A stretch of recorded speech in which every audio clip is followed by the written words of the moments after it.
Welcome back to Miss English Channel, the place where learning English feels simple, warm, and real. I'm Emily, and today we're talking about something that touches everyone's life: money. Money, that little word that can bring both excitement and stress. Hi everyone, I'm Paul, and honestly, this might be one of our most practical episodes yet.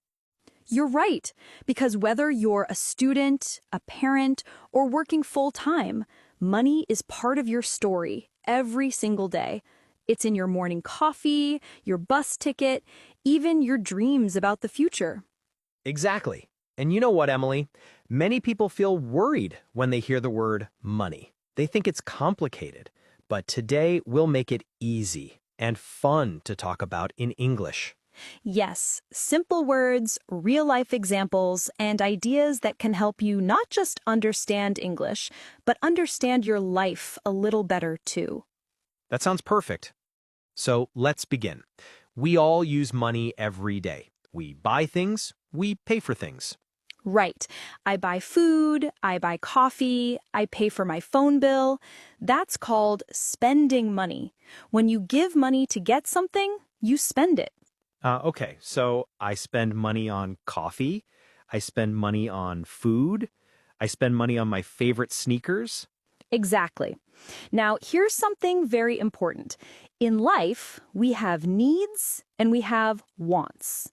These two small words can completely change how we see money. Needs and wants. What's the difference? A need is something you must have to live, like food, water, a place to live. Without them, life becomes very difficult. Okay, so I need food every day, I need water, and I definitely need my small apartment. Exactly. Now, a want is something you would like to have. It's nice, but not necessary. So maybe that new video game or a super expensive jacket? Yes, they're fun, but not essential. And understanding this difference between needs and wants is the first step to managing your money wisely. You know, that sounds simple, but it's actually powerful. Many people mix them up. They buy new shoes when their old ones are fine. Exactly. And later they ask, where did all my money go? So, before we buy anything, we can pause for 2 seconds and ask, is this a need or a want? That's a great rule. It works in any language, not just English. It does. And speaking of rules, here's another one. Make a budget. A budget? That word sounds a little serious. It can sound serious, but it's actually your best friend. A budget is just a simple plan for your money to see where it comes from and where it goes. A plan for my money. I like that idea. So how do I make one? You can start right now with a notebook and a pen. No app, no calculator needed. Just draw 2 columns. On the left, write money in. On the right, money out. Simple enough.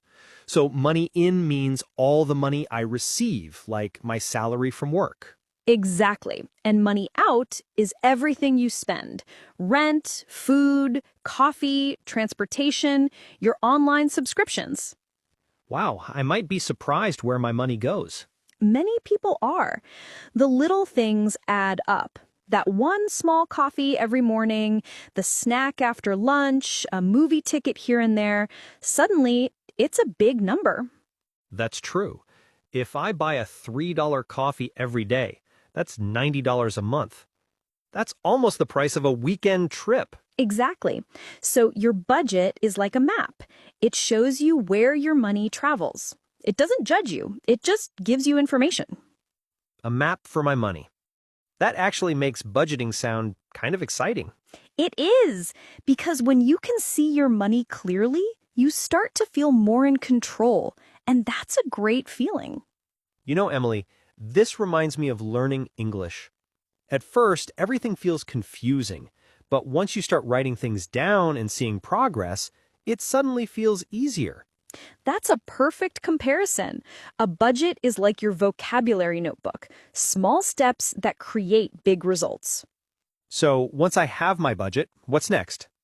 Then comes my favorite part, saving money. Ah, saving. The part that sounds good in theory, but feels so hard in practice. I know, but saving doesn't mean you stop living. It just means you make smarter choices. Okay, give me an example. Let's say you love coffee. You don't have to stop drinking it, but maybe instead of buying it every day, you make it at home a few days a week.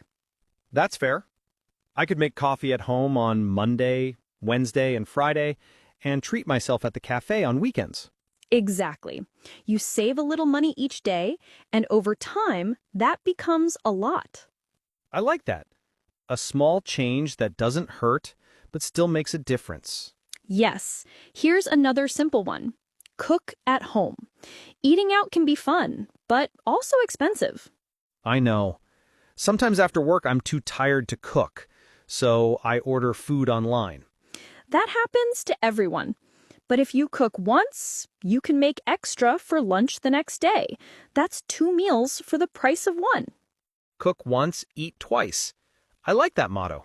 It's not just about saving money. It's also about feeling proud. You made it yourself, you learned new words for ingredients, and you're living healthier too. That's true. And that's another thing. Learning English can also help you save money. How so? When you understand English better, you can compare products, read instructions, and avoid mistakes when shopping or booking something online. That's such a good point. English isn't just a language, it's a tool for smart living. Exactly. Learning English and managing money, they both give you freedom. Yes, freedom to choose, to plan, and to grow. That's powerful. So small steps, smart choices, and daily awareness. That's the heart of it. Beautifully said, Paul. And speaking of steps, next we'll talk about one small tool that makes saving money not just easy, but fun. Fun. Saving money can be fun? Now I'm curious. Stay with us, you'll see. So, Paul, remember how we talked about saving being fun? Let's make that real. The secret is to have a saving goal. A saving goal? You mean like something I'm saving for? Exactly. A goal gives your money a purpose. Without a goal, saving feels like a chore. But when you have a reason, something that excites you, it becomes motivating. That makes sense. Maybe I want to go on a vacation next year. Perfect. A vacation is a great goal. You can even give it a name. My Summer Trip Fund. I love that. It feels more personal, like I'm not just saving. I'm creating a story for my future. Exactly. Or maybe someone wants to buy a new bicycle, or help their parents, or even take an English course they've been dreaming about. Oh, that's a good one. I remember saving up for my first English class. I worked part-time and put a few dollars away each week. See? That's a perfect example. You weren't just saving money, you were saving for growth. And when I finally joined that class, I felt proud. Every word I learned felt like a reward for my patience. That's such a powerful connection. Your money and your motivation worked together. So, Emily, once I have a goal, what's next? Now comes the fun part. Make your goal visible. You can print a picture of it. Maybe that beach, that bicycle, or that English course certificate, and put it somewhere you can see every day. Ah, like a vision board. I love that idea. When I see it, it reminds me why I'm saving. Exactly. Every time you want to buy something unnecessary, that picture will whisper, "Remember your goal." That's really smart. It's like your future self talking to your present self. Yes, it helps you choose long-term happiness over short-term pleasure. And that's one of the most mature skills we can learn in money, in language, and in life. You know, I never thought saving could teach discipline like that. It really does, because saving isn't about losing something today, it's about gaining something better tomorrow. That's a beautiful way to put it. Okay, so we have a goal, a vision, and a plan. But where do I actually keep my savings? Good question.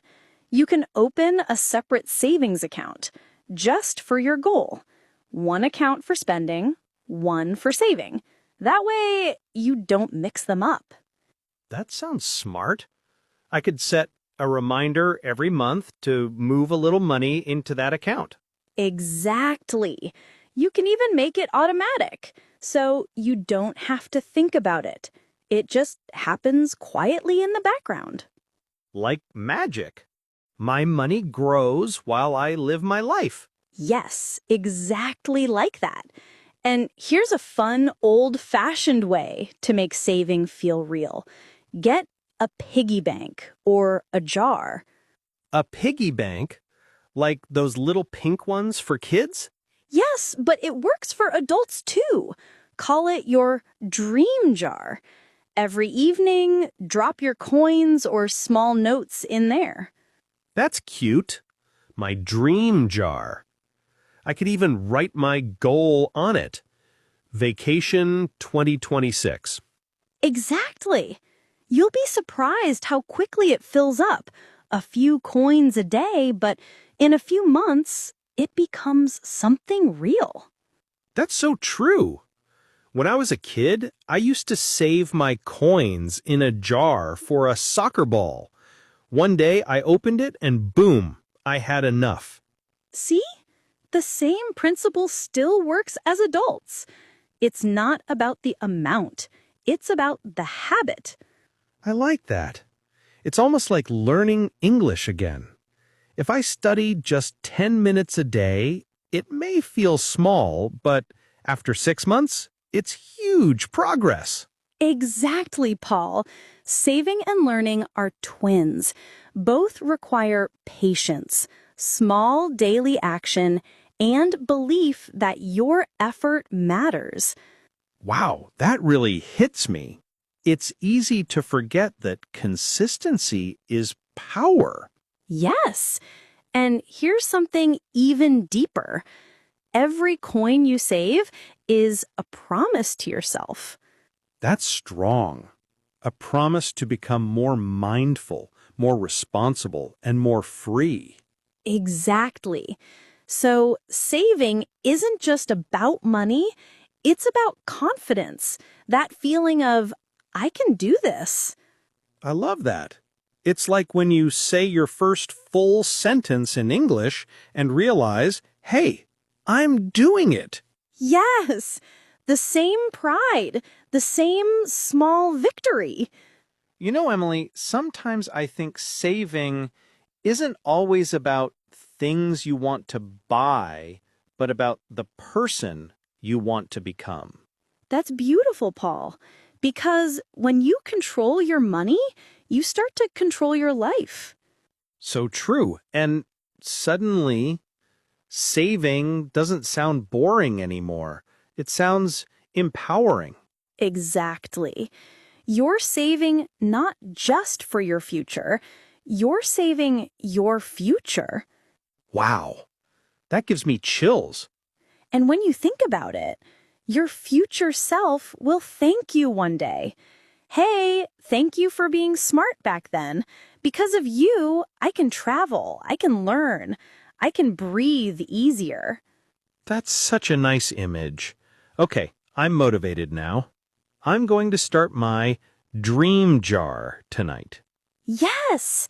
And remember, it doesn't matter how small you start. What matters is that you start. That's the key. Start small, stay consistent, grow big. Exactly. And just like in English, don't wait for perfect. Start speaking, Start saving, start growing. That's a wonderful message, Emily. Thank you, Paul. And before we move to our final part, I want everyone listening to think, what's one thing you want to save for this year? Maybe it's a trip, maybe a gift for someone you love, or even your own education. Whatever it is, write it down and start today. Because every small step counts. Every coin, every choice, every new word you learn. Yes, this is not just about money. It's about mindset. And that mindset can change your life. You know, Emily, something just clicked from me. This whole talk about money isn't really about numbers. It's about habits, mindset, and how we treat ourselves. Exactly. It's not how much you earn, but how you use what you have. Money is like language. You can waste it carelessly, or you can use it to build something meaningful. That's deep. So, learning to manage money is a kind of emotional intelligence. Yes. Because when you plan your money, you're also planning your peace of mind. You don't wake up worried. You feel calm. You know where your energy and your effort is going. I love that feeling. And honestly, it reminds me of learning English again. The first time I started, I didn't plan. I just watched random videos and hoped for the best. But when I made a study plan, like a budget for my time, I finally started improving. That's such a great example. A money budget, a time budget, an English budget, it's all the same. You give structure to your dreams. Beautifully said. Because dreams without structure stay dreams. Exactly. But when you take one step every day, a small one, it becomes progress. You know, Emily, I think people sometimes see money as the enemy, but it's not. It's a mirror. It shows how we live, what we value, and how much control we have over our choices. That's such a powerful thought. And you're right, money itself isn't good or bad. It's simply energy. You decide where it flows. So if I spend mindlessly, my energy is lost. But if I spend with awareness, I grow. Exactly. It's the same with words. When you speak English with purpose, when you say, I can, I will, I'm learning, you grow. I really love how those two connect. Language and life. They always do, because communication is more than words, it's reflection. And managing money is more than saving, it's self-respect. Wow, that's gold. You should put that on a t-shirt. Maybe one day, but really that's the message. When you take care of your money, you're taking care of your mind. So true. And you start to trust yourself more. Like, yes, I can plan. I can learn. I can improve. That's the magic of small, consistent actions. Whether it's saving $1 or learning one new word, it builds momentum. And one day, you look back and realize, wow, I did it. I'm not the same person anymore. Exactly. You're more confident, more capable, and more free. That's such a beautiful place to be. Yes. And that's what we want for everyone listening today, to feel that quiet power inside, the power of choice. You don't have to be rich to feel secure. You just need awareness. Exactly. Awareness, patience, and a little courage. And maybe a notebook, a dream jar, and a big heart. Yes, those two. So, Emily, let's do a quick review before we end this episode. Perfect idea. Okay, first remember the difference between needs and wants. Needs are what you must have. Wants are what you'd like to have. Second, make a simple budget. Just write down your money in and money out. Third, find small ways to save, like making coffee at home or cooking instead of ordering food. Fourth, set a goal, something meaningful to you. A trip, a class, a dream purchase. Fifth, make saving visible and fun. Use a dream jar or a piggy bank and watch it grow. And last but not least, remember, saving is not just about money. It's about mindset, discipline, and self-love. That's right, because every small act of discipline builds confidence. And confidence makes life feel lighter. You said it perfectly, Paul. So to everyone listening, you can start today. Not next week, not next month, today. Yes. Take one small action. Write down your money in and money out, or put one coin in your dream jar. Just start. Because when you start, the world starts helping you. That's such a hopeful message. It's true. Sometimes all you need is a small spark. That little spark says, I'm ready to change. And change begins with awareness. Exactly. So today, look at your life like a story. You're the main character. You make choices. You learn lessons. And every chapter can be better than the one before. That's a beautiful way to end, Emily. Almost. We can't finish without a little homework for our listeners. Okay, here it comes. We'd love to hear from you. What's one thing you're saving for right now? Is it something small, like a gift for your friend? Or something big, like your dream trip or English course? Tell us in the comments below. Writing it in English is great practice, and it makes your goal feel more real. Yes, and don't forget to subscribe to Miss English channel for more warm, simple, and inspiring English conversations like this. And share this episode with someone you care about. Maybe they need a little motivation today. That's right. Every share can inspire another person to take one small step.